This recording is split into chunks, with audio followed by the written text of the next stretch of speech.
The air hung heavy, thick with the silence of the night. The kind of silence that wraps around you, making every creak and whisper seem amplified. It was the kind of night where the darkness felt alive, pressing in from all sides, suffocating in its intensity. The moon was hidden behind thick clouds, casting the world into an even deeper shadow. The only sound was the occasional rustle of leaves, a reminder that the world outside still existed, even if it felt like I was the only one left in it. My laptop glowed, a single point of light in the consuming darkness. It was my only connection to the world beyond these four walls, a beacon in the night. The screen's glow cast eerie shadows around the room, making the familiar seem strange and unsettling.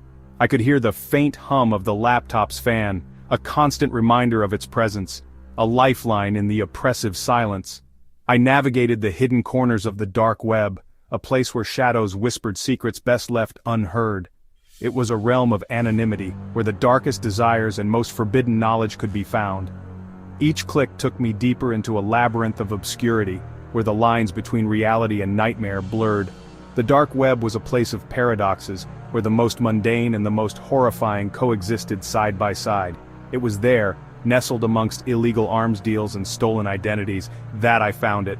A listing that stood out amidst the chaos, drawing me in with its simplicity. It was as if it was waiting for me, a hidden gem in a sea of darkness. The title was stark, almost mundane, yet it held a promise of something far more sinister. A listing, stark and simple, human soul, for sale. The words seemed to pulse with a life of their own, demanding my attention. It was an offer that defied logic, a transaction that should not exist. Yet there it was, as real as the screen in front of me. The implications were staggering, a doorway to the unknown.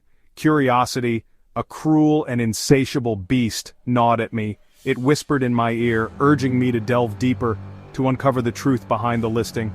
My mind raced with questions, each one more unsettling than the last. What did it mean to sell a soul? How could such a thing be possible? The more I thought about it, the more I felt a strange compulsion to find out.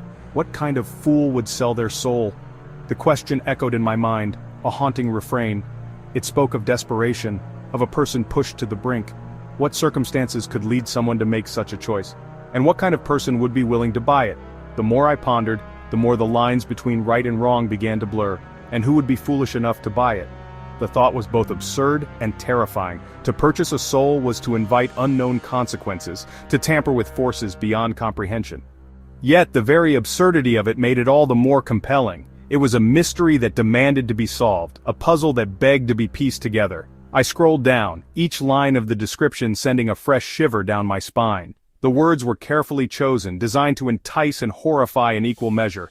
They painted a picture of a soul trapped in torment, longing for release. It was a plea for help, a cry from the depths of despair.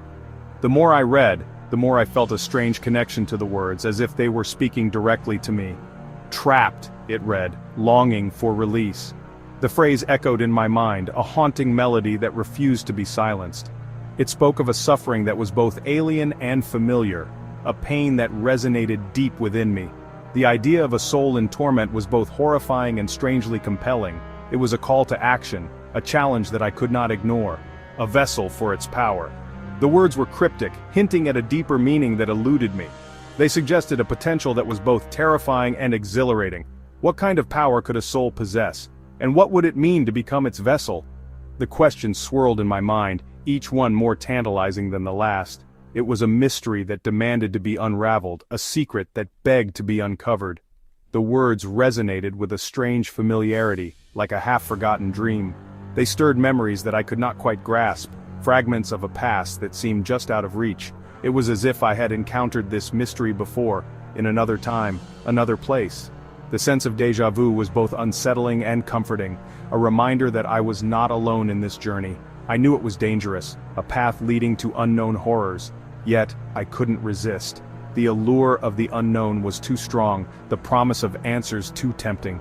I felt a strange compulsion to follow this path, to see where it would lead. It was a risk, a gamble with my very soul, but it was a risk I was willing to take. The darkness called to me, and I could not turn away. I had to know what secrets it held. The need for answers burned within me, a fire that could not be quenched.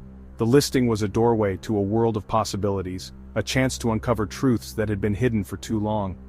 I felt a sense of purpose, a determination to see this through to the end. No matter the cost, I would uncover the secrets of the darkest corner. With a click of a button and a pounding heart, I made the purchase. The decision was made, the die was cast. There was no turning back now. The screen flickered, confirming the transaction, and I felt a strange mix of fear and excitement. What had I just done? What lay ahead on this dark and twisted path? Only time would tell, but one thing was certain: my life would never be the same again. Days later, a package arrived. It was an ordinary day, the kind that blends into the others, but the arrival of the package changed everything.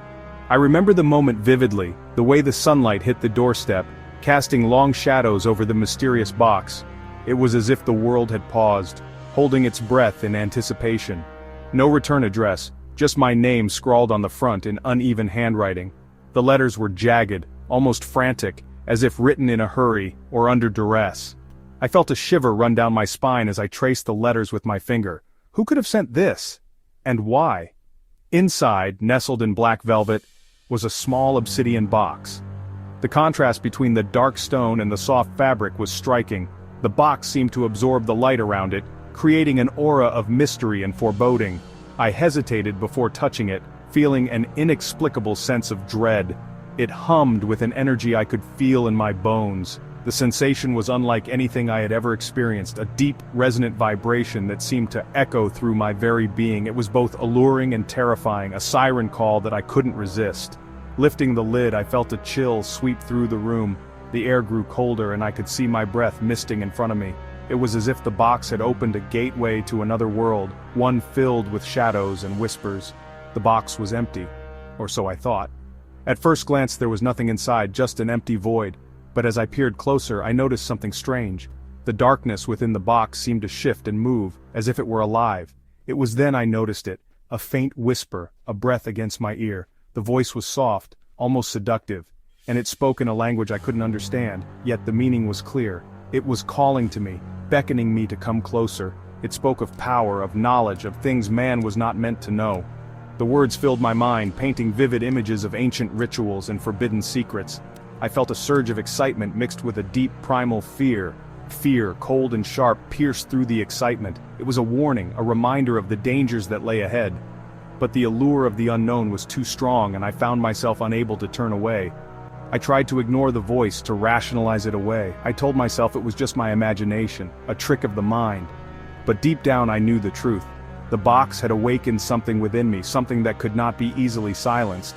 But deep down a terrifying truth was beginning to dawn. The box was not just an object, it was a conduit, a link to a world beyond our own, and by opening it, I had invited that world into my life. I had invited something into my home, something ancient and hungry. It was a presence that lurked in the shadows, watching and waiting. And as the days passed, I could feel its influence growing stronger, seeping into every corner of my existence. The whispers started subtly, almost imperceptibly at first. They were like the faintest breeze rustling through the leaves, barely noticeable, yet undeniably there. I would be sitting alone in my room, the only sound being the ticking of the clock, and then, just at the edge of my hearing, I would catch a murmur. It was so faint that I often questioned if I had heard anything at all.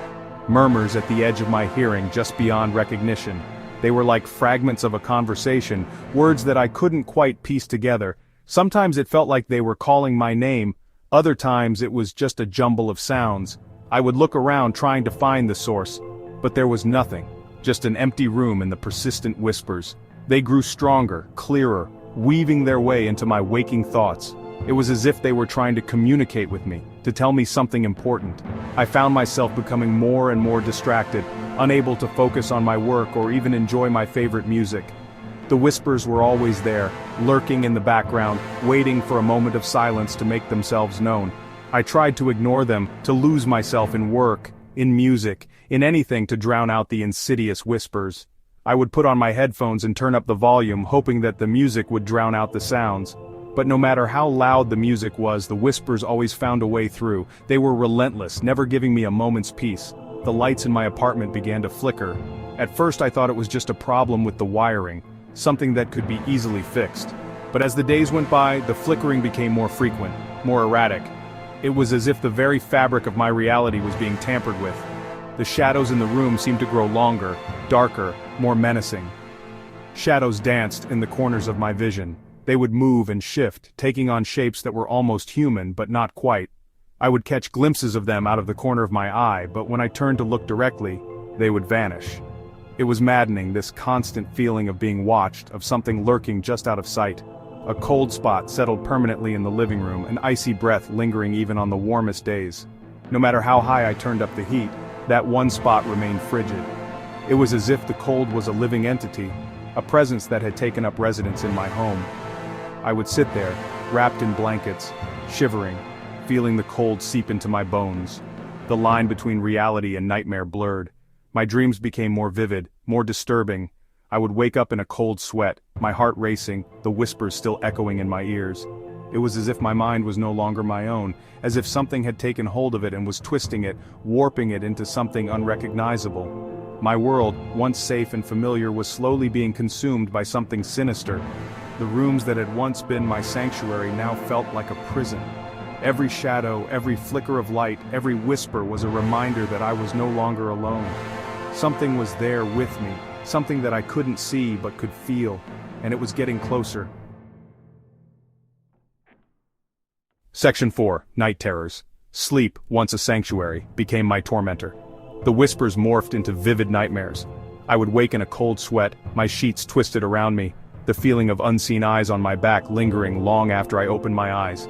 In my dreams I saw a swirling vortex of darkness, heard the screams of lost souls. A figure, tall and skeletal, with eyes that burned like hot coals, haunted my sleep.